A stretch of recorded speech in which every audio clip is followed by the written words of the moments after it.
Un café en Ames, con Seu Bermúdez.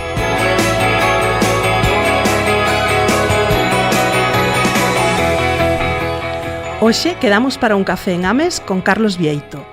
Entre outras moitas cousas, é politólogo especializado en comunicación e marketing digital, presentador do Exército Mequemeque, que arrinca a súa quinta tempada con máis de 120 episodios publicados.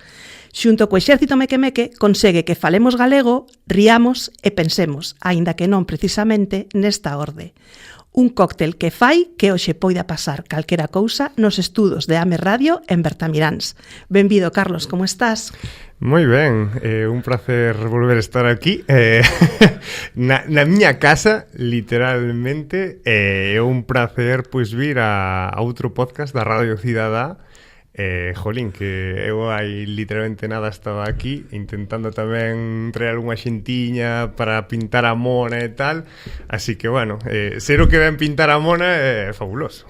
Bueno, pois moitas gracias por aceptar a nosa invitación. Eu teño o meu momento fan aquí con vos, co Exército Mequemeque. Para mí sodes un conxunto, ¿no? Todo o grupo. E bueno, quería preguntarche eso, tirando un pouco de nostalgia, aínda que tives aquí de cando en vez a gravar o espazo político do Concello de Ames, que sintes volvendo a casa onde comezou o Exército Mequemeque? Ai, sinto así unha pequena nostalgia, un cariño, porque me lembro perfectamente do primeiro capítulo, o primeiro episodio. Estaba aí o Xavi máis o Miguel, todos apretujados, estaba aquí, eu escoito o primeiro programa e, ai, por favor, que vergonza, porque era, bueno, estamos hoxe aquí, arrancamos o noso primeiro programa, non sabemos se será o último, non sei que. Levamos facendo esa broma, non sei, 3 anos. Jolín, ver non o que se evoluciona, o que se cambia desde ese primeiro programa a hoxe, que tamén o podes vivir ti, non? Se te pos o teu primeiro programa e dis, jolín, os nervios ao mellor dese primeiro programa, agora que xa tes máis soltura e tal, pois ves unha certa evolución, un certo medrar, non, no programa, e algo fabuloso. Eso é o bonito tamén do camiño, non? Mirar cara atrás e ver pois, a evolución, o que se construiu, o que foi xurdindo a carón do proxecto, non? Sí, é simplemente disfrutar o camiño, literal. Esta frase que é un pouco manida. Sí, o obxectivo non é a meta, senón o camiño. Eu creo que sí, ademais porque os Mequemeque non tiñan ningún tipo de meta nin fin, máis alá do obxectivo principal do programa, e por iso era pasalo ben. Sempre comentaba nas outras tempadas, volvino a dicir nesta tempada, que che comentaba antes que arrincamos xa, coa quinta tempada, e unha das frases que sempre lles digo ao resto de Mequemeques é: o día que non o pasemos ben facendo o programa, acabouse o programa. É dicir, se vimos aquí forzados a intentar facer algo que xa non temos ganas de facer, porque algún día chegará ese día, rematou. Así que vimos aquí a pasalo ben. Evidentemente non é o primeiro programa, que era un pouco así todo improvisado, tamén tiñamos un móvil aí pegado a un trípode. Este móvil concretamente estaba aí no trípode intentando facer de cámara e tal. É dicir, había unhas certas aspiracións, pero tamén detrás iba esa gana de pasalo ben. Realmente, cando fas algo que realmente o disfrutas, a xente que te escuita nota e disfruta tamén. E vemos moitas veces que hai cousas que son un pouco impostas, non? E dis, isto cheira queimado, non? E non o disfrutas tanto, pero cando alguén o fai por gusto, que está diante dun micro falando de corazón e disfrutando, recíbelo mellor. Iso notarredelo ben cando facedes podcast en directo ou espectáculos ou eventos, que falaremos agora diso.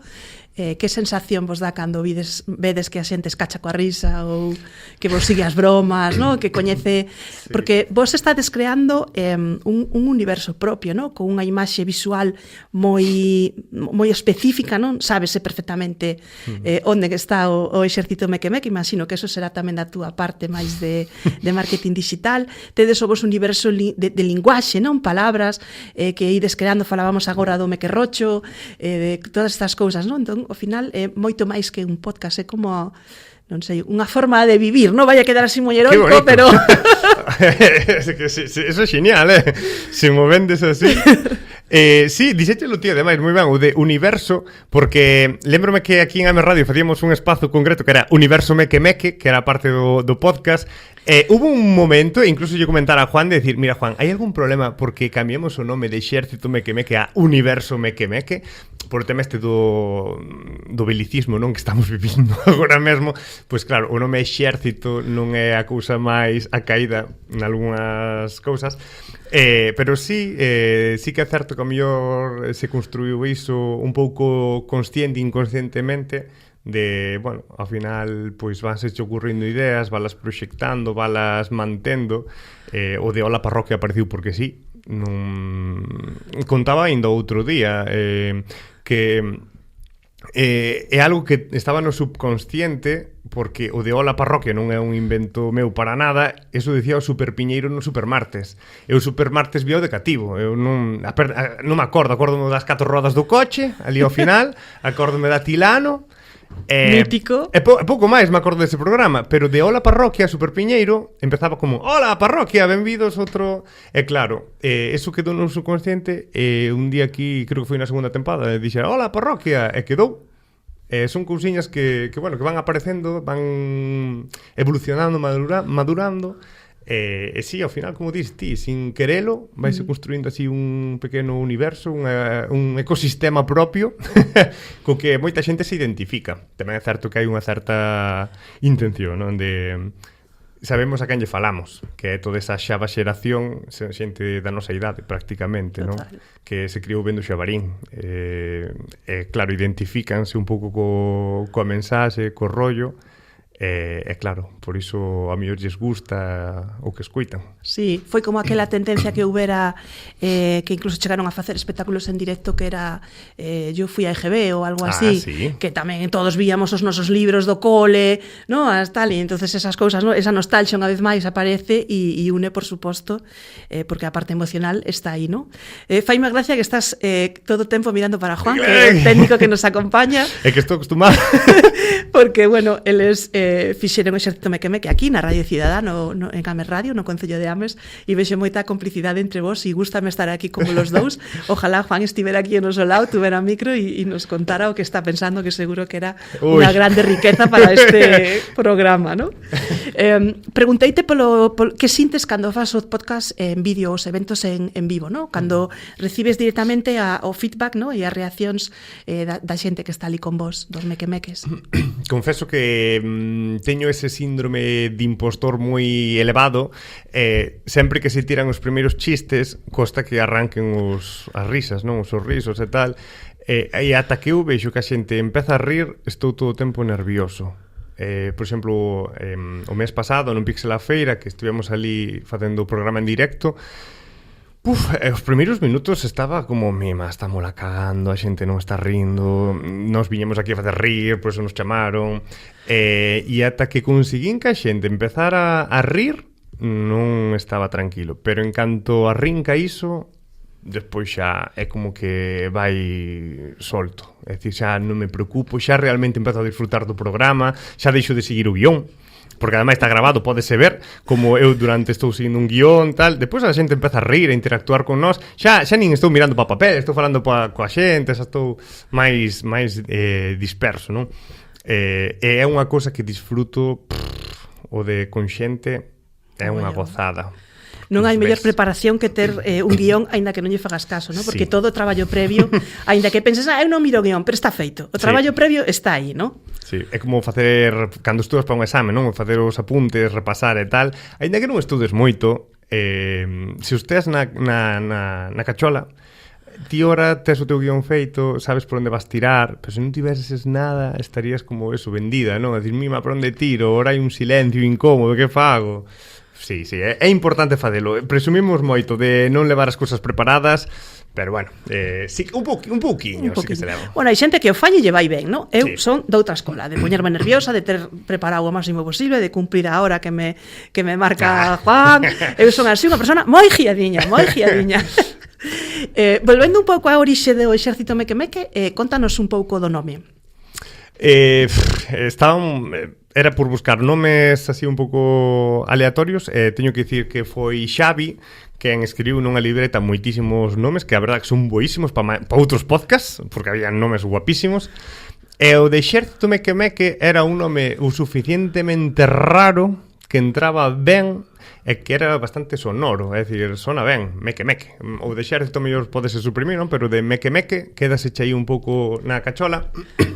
E despois, a historia que hai detrás, que o Exército Meque son os malos de Ultraheroe, e Ultraheroe era a serie de debuxos que vía Shin-chan, e está todo moi enrevesado, pero que a xente identifica se yo explicas.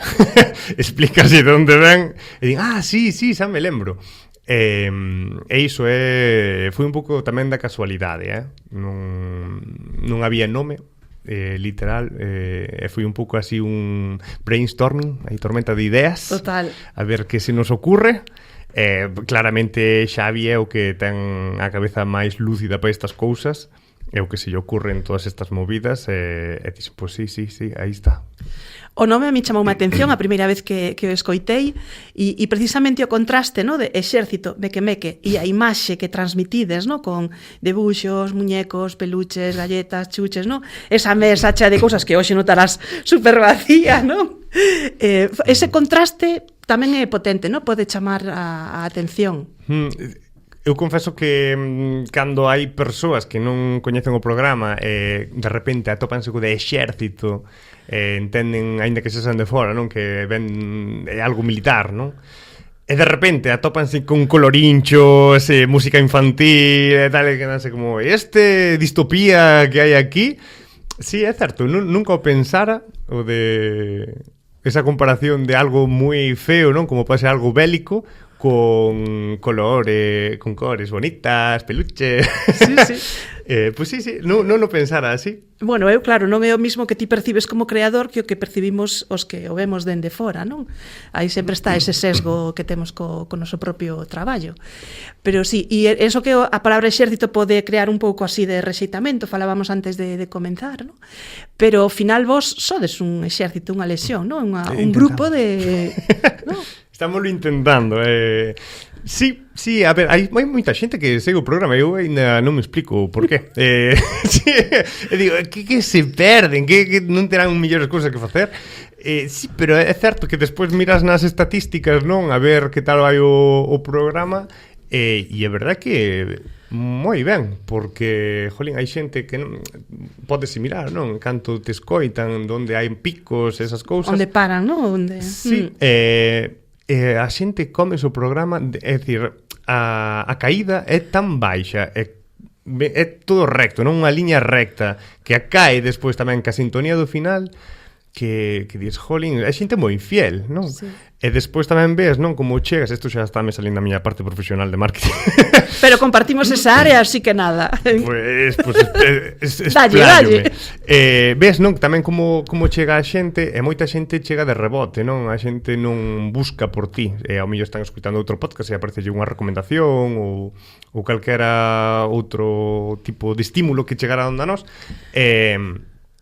e tamén se quedan, porque tamén ves, non? As persoas que chegan, usuarios únicos, non? Que chegan por primeira vez a facer clic e que se manteñen, e dis, jolín. E despois outra cousa moi importante tamén é o das redes, que é a verdad que están un pouco abandonadas, teño que confesar, pero claro, moita xente desde a primeira tempada sempre dixen, non, eu o podcast non o escoito, eu só vexo os clips, os cortes, non, de redes. Non me trago un programa inteiro, aínda que pasou dunha hora a media hora e aínda así tampouco ven. Bueno, son diferentes públicos ao final. Total. Hai xente que odia o de ver un vídeo, que están en iVoox, non ven vídeo, queren solo son, audio, sí. Pareceme tamén fantástico. E hai outra xente que se non ve a mesa che de caixas de galletas, estrésase. Xa non sinte que está na casa, non? Sí, e digo, pues bueno, pues para todos hai, non discriminamos. Claro, hai como dúas tendencias, non? Eu teño unha produtora de podcast e hai como as dúas tendencias, non? Sobre todo na xente máis nova son máis tendentes a videopodcast, pero o audio sigue estando aí e crea esa complicidade que non se pode, é innegable, vamos, non se pode discutir. Pensabades o comezar que iades vivir cousas tan alucinantes como asaltar o Teatro Colón, o Pixel a Feira que comentabas, o Premio Youtubeiras, estar nominados ao Premio Ondas, que teño aquí anotado porque non me quería esquecer, entre 1.252 candidaturas de 19 países, por primeira vez un programa en galego, o Exército Meque, situase nas nominacións ao Premio Ondas. Sí. Eu non sei o que pasou ali. Creo que lles fixo gracia a memoria, pero quitando eso... sí, por exemplo, nese caso, eu, en serio, eu digo que foi un pouco a memoria que se mandou, que a mellor sí que lles chegou a ser facer gracia. Creo que comentar aquí no programa que no primeiro parágrafo xa que da memoria, que suele ser de, bueno, este é un podcast feito así, bla, bla, bla, todo moi serio, eu collín a chanteille, sei que vai gañar un podcast en catalán. Como así foi. Como así foi. Pero en Galicia facemos cousas. Empecé en plan, poñendo en plan emoticonos de Rajoy. E claro, eu creo que despois toda a memoria sigue dese pau, e eu, claro, creo que leron a memoria, fixolles gracia, verían algo do programa a ver como era, non? Para non nominar a calquera. E supoño que, pues, entre que viron algo de gracia, algo de, bueno, de que lles gustou algo do que se fai, que o seleccionaron. E a verdade é que, jolín, é unha chulada porque estás, iso que diste, competindo contra xente moi profesional. É xente que ven de Podimo, Spotify e de radios así, que teñen unha de pasta aí, como os que ganaron, ao final. É que verte ali é como, wow, ¿no? Que como crece o proxecto, ¿no? Que oportunidade este brinda tamén. Sí, pero eu que che comentaba antes de arrincar o programa, que non había ningún tipo de obxectivo a nada. Isto presentouse porque outras persoas do mundo do podcast en galego tamén se presentaban, o mítico de «Ei, Carlos, manda dos meque, a ver se sona a flauta». E fui por mandar, igual que mandas por youtubeiras, porque, bueno, nunca vende mal ganar un premio económico. Certo, ben certo. Para os podcasters independientes que asumimos nós todos os custes de produción, de grabación, de edición, de distribución, bueno, pois é unha palmadía no lombo, non? Sí, aparte do recoñecemento que poidas ter, que tamén é fabuloso, porque eu, por exemplo, outro día en Fene, nomearon os Meque por mellor podcast de humor galego, así que grazas. O recoñecemento é basicamente eso, un recoñecemento, unha palmadiña na espalda de moi bien, pa casa, pero é fabuloso tamén, sabes? É dicir, non ten que haber unha cuantía económica detrás que axuda, estaría fabuloso que máis premios tuveran esa oportunidade de dar cartos, pero bueno, que che anima a que sigas facendo cousiñas, bueno, daste a coñecer tamén a outras xentes que a mellor non te coñecen. E moitas veces fais este networking, ¿no? De que chegas ali e empezas a falar con outra xente e dixes, ti fas isto, que guai, non sei que. E coñeces máis xente. Sobre todo ti que és un gran defensor do galego, ¿no? Que aboga sempre por empregar a nosa lingua e por darlle cantos máis espacios millor, pois supoño que tamén é unha... Os Meque naceron peixo. Non... Eso foi, acórdome que estábamos no Café 13, na Algalias, non? Aquel barrio de Santiago. Estaba falando onde si non podería nacer o Exército Meque? Pois naciu aí. Si non nun café de noite, me imagino. No, era a primeira hora da mañá. Ves, aí me cachis, estamos rompiendo la magia. Sí, porque Xavi creo que salía de fest, bebeu, é dicir, moi ben, te reenganche. Mas dixerallos a eles, non? A parte Miguel, que non fala galego habitualmente, dixerallos dous. O programa está para facer contido en galego. É para ser un pouquiño un referente da xeración, que haxa máis xente que faga este tipo de produtos, e sobre todo de facer podcast en galego. É dicir, había podcast en galego, xa hai 20 anos que leva vendo podcast, pero eu notaba que da millennials, non? De xente así de casi 30, que era aqueles, non había así, había algúns xa, non? Pero non eran o que a mí me molaba. E digo, jolín, pois pode haber algo que me mole a min, que é máis rollo así xava xeración, todo rock bravú e todo iso, que non é esa cultureta, porque o que había daquel momento era todo moi podcast cultureta, sabes? De bueno, vamos falar de literatura, sabes? Que está moi ben, ten que habelo, pero tamén ten que haber outras cousas. Decir, ten que haber de todo. Notaba que faltaba iso e dix, pois mira, falo co Xavi máis co Miguel, apetece vos facer isto. Igual que estamos aquí falando, facer algo así, dixeron que sí. E aí empezou. Pa diante. Falabas antes de que non sabías que aportaba o voso podcast.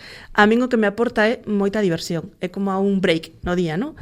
Porque moitas veces eu vexo na produtora que podo facer, que podo ensinar, que podo non sei que. Estamos fartos de que nos ensinen cousas, de que todo teña que ser productividade, non? Queremos divertirnos. Ao final, cando ti vas a redes ou ves unha serie en Netflix ou é para, non? Colles un libro, é para divertirte, no? Sair un pouco do día a día e facer unha cousa distinta. E eu con vos, a verdad é que me parto de risa. E logo o último episodio voso que escoitei, porque non os escoito ordenados, era a persoa que facía que poñía a voz de ultraheroe. Oi, sí. Que foi como, ostra, eu nunca lle pixera cara a esta persoa, no? É como super emocionante para nós que víamos os debuxos en galego, no? E que cando éramos pequenos as películas as víamos en galego, esas dobraxes que agora non temos, non? Como era moi especial eso que fixeran na TVG. Entonces poñer cara a esa persoa, me divirto e aprendo. Aínda que na maior parte dos vosos episodios eu realmente me divirto, non? Me río moito e ás veces digo, mi madriña como se les va, non? Pero eso forma parte tamén do voso universo unha vez máis, non? Sí, a verdade é que temos moita sorte e casualidades da vida, de que esta xente se presenta así un pouco por casualidades, porque, por exemplo, Antón Rubal é veciño aquí de Bertamiráns. Non sabía. Claro, son Goku vive aí arriba. Que fuerte, Juan, que fuerte. Sí, por aquí ten vido xa moitas veces a parte dos meque-meque, ven facer as súas cousas. É dicir que, por sorte, estamos moi ben ubicados. Claro, hai xente que vive por aquí, que fixo cousas chulísimas e que están dispostos a prestarse a todo. Federico Pérez tamén, que ten visto que é outro camándula, non? Que abre a boca e parteste a rir. Pois, jolín, é que esa xente temola aquí moitas veces, evidentemente teñen a súa vida, están ocupados facendo a súa vida, pero se lle tocas aí e vente aquí a botar unhas risas, rara vez din que non? A non ser que estean ocupados polo traballo, esta xente sempre se presta. E tamén empezaron moi así, non? Eles agora están onde están e fixeron cousas moi chulas, pero era xente que fixo cousas dende moi abaixo, empezaron e agora fan proxectos que todo o mundo lle gusta ver e recoñecemos o seu talento. Claro, foron moi innovadores e arriscaron moito no seu momento, pero nos agora non vemos o Nadal de neno que adestraba non sei cantas horas e marchou da casa, vemos o Nadal que ten éxito, non? En este caso, igual, non? Sí, totalmente. Con todas estas facetas e identidades que tes, sínteste como un superheroe ou tes ben integradas todas, cada unha coa súa parcela? Síntome como un gran impostor. Unha vez máis, penso que é a segunda ou a terceira vez que sae a palabra hoxe. Teño que ir ao psicólogo, eso é unha cousa que é moi importante da miña vida, pero sí, que va, non levo fatal. Por exemplo, iso, cando che din, escoito o programa, é como que intento escapar de, bueno, que tal todo ben, é como que non me gústame facelo, que a xente o disfrute, que o pase ben, pero despois non me dou crédito ningún, é que me dá vergonza incluso que, sabes, falar isto, sabes? Que bueno, é algo que hai que solucionar, porque é algo psicolóxico, e moitas veces hai que solucionarlo, e sobre todo se o día de mañán lo que sei, imagíname nunha entrevista de traballo, ti tes que falar ben dos túas cualidades para que te contraten, non? Pois isto tamén é un pouquiño iso, non? A min gústame facer traballo que a xente vexa, non, o que podo facer, e din, jolín, pois fixo cousas chulas, non que me escuiten dicir, senón que o vexan. E, por exemplo, nos meus traballos, sempre que cambiei de traballo, foi polo traballo que fixen. Por sorte, dou grazas a Deus, toco madeira, que se xa durante moitos anos así, que non me falte nunca o traballo, nin o pan, pero case sempre foi por iso, facer algúns traballos, ben, mira, quen é a persoa que fai este traballo? Mira, ofrecémoche isto, gustaríache, e así. pero si intento... Acórdame, por exemplo, que as iniciativas estas do galego que fixen con 17 anos eran totalmente anónimas ata que a Xunta máis intentou roubar.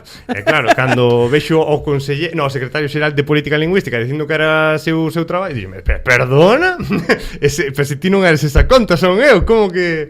E por iso, ao final, tuve que dar a cara e morrendo de vergonza. E fui gracias aos xornalistas que un pouco investigaron e dixen, no, se as iniciativas son do chaval non da Xunta, que está pasando aquí?